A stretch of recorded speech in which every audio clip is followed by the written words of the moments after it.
Hello, and welcome back to Wonderland Asylum. We're back today with issue 111 of the Hachette Partworks release of Titanic, the ship, the legend. Okay, so what's in the magazine for issue 111? Ceramic, a reliable ship.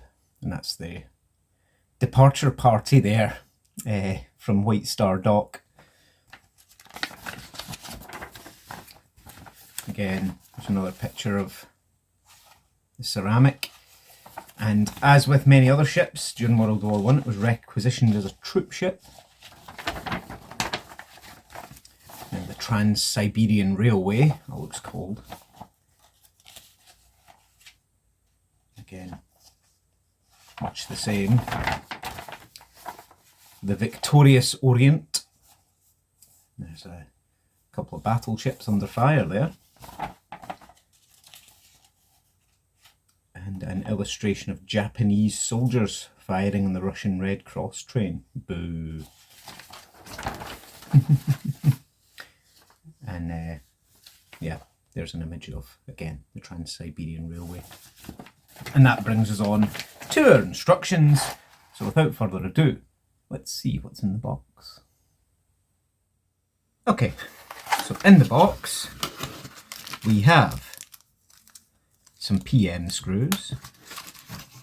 We have some more PM screws. I don't know if they've given me 2 bags by mistake, actually. Nope, a ton of screws seems to be right. And we have, if I can get the packet open, the final piece of keel. Now it's all metal, not like the central section that was plastic with a metal skin over it. Again, we'll discuss that a bit later, but yeah, look at that. So, what I'm going to need to do is bring over the ship. What I'm going to do first though, is I'm going to open these PM screws, and I'm going to get one on my screwdriver. So it's nice and easy to start with. But yeah, let me get the ship over. Okay, so here is the hull of the ship. Now I don't know if you can see, if I turn this way you may be able to, but I've moved the engines back just enough that I can get in at the screw holes. I was hoping not to have to take them out because it's a bit of a debacle to get them out and in again. We'll see if this works. If not, I may have to throw my toys out the pram and, you know, take them out, but I'm really hoping not. I'm actually gonna, because of those 3 there. But we'll see how it goes. I mean, it does tell you to actually turn the whole thing upside down, but I found with the other section I didn't really need to. So we'll see. Let's just see how this goes first and foremost. So, lining the bottom panel. Now this is just sheer laziness. I will fully admit to that, because I don't want to mess about taking the engines out, risk breaking them. And the only reason I put them in was to make it easier for storage. But yeah, there we go. So the keel panel is in. You can see there where all the screw holes are. So what I'm going to just do is start screwing these all in to see if I can get enough purchase that I don't actually have to put those other 3 screws in. I may well just leave it at that.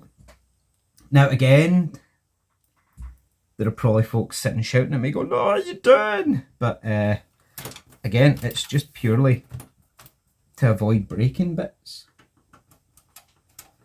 because the engines are fragile. I've had nowhere to store them, so I stored them in the hull, and then I got all excited as soon as I could and fitted them, and now I don't want to take them back out again. So if you understand nothing, please at least understand that. Now what I was saying earlier was, I don't think it looks that bad, the plastic hull piece. There are people who disagree with me and think it looks terrible. However, that's not what's caused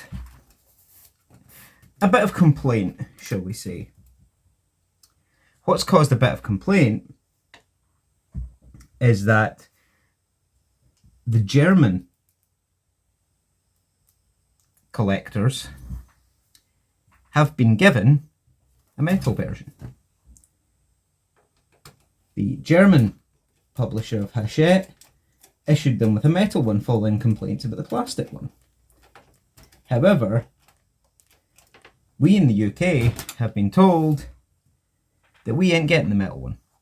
We just have to deal with the plastic. Now, there are some people who aren't very happy about that because they're saying, well, what's the difference between us and the Germans? I don't know, is the honest answer. I think they've just looked at it and gone, I don't know if the Germans are further ahead, I don't know if they're further behind, I don't know where everybody is in the build, so to speak. It could be that it was easier for them to turn around and go, oh right, okay, well, we'll just ship them out a metal piece. Or the Germans may just have made more of a stink about it, I'm not entirely sure. But no, when I queried, I was told, nope, the British collectors are not having their stern section replaced. They will deal with what they've already been sent.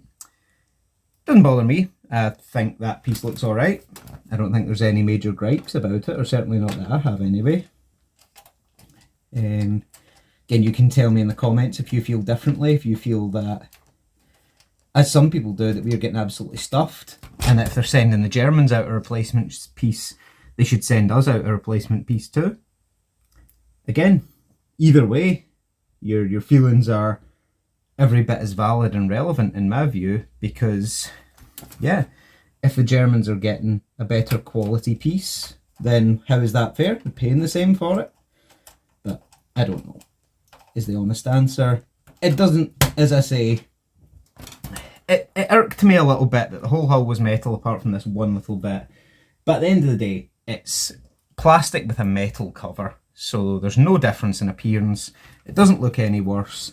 The only thing it is going to be slightly lighter than having it all metal. And again, I don't see it as being that much of an issue, quite frankly. But I realise that for some people it is an issue, and it's, you know, at the end of the day, you've spent not an inconsiderable amount of money on this model, and to then find out that, you know, other builders are getting a higher quality piece than you, in your opinion, I can understand why that would be annoying. And there we go. Yeah, I was able to get them all in, apart from those three right at the very end. And I'm going to have a look, and I'll tell you something, you don't need them. So I'm not going to put those last three screws in. Shout at me in the comments if you like, but there's more than enough screws there to hold it together. I just don't want to be moving these engines about, if you see what I mean. So I was able to slide them back, but if I try to slide them back any further, they're snagging on screw points. So I'd be having to lift and twist, and I'm just not keen on doing that. So yeah, but that's that. The final piece of keel is in. So that's us for issue 111. What's coming in issue 112? The last bit of the hull, really. The nice curved bit that goes right at the stern of the poop deck. So yeah, looking forward to that. But yeah, that's us. So any feedback, comments, criticisms, complaints, do drop them below. Do leave me a like, and do subscribe to the channel to see the rest of Titanic, which is fast approaching conclusion, the U-96 U-boat, which is progressing nicely, and the 1966 Batmobile. Get past that. But yeah, as always guys, thanks for watching, and you know the drill by now. Peace out everyone.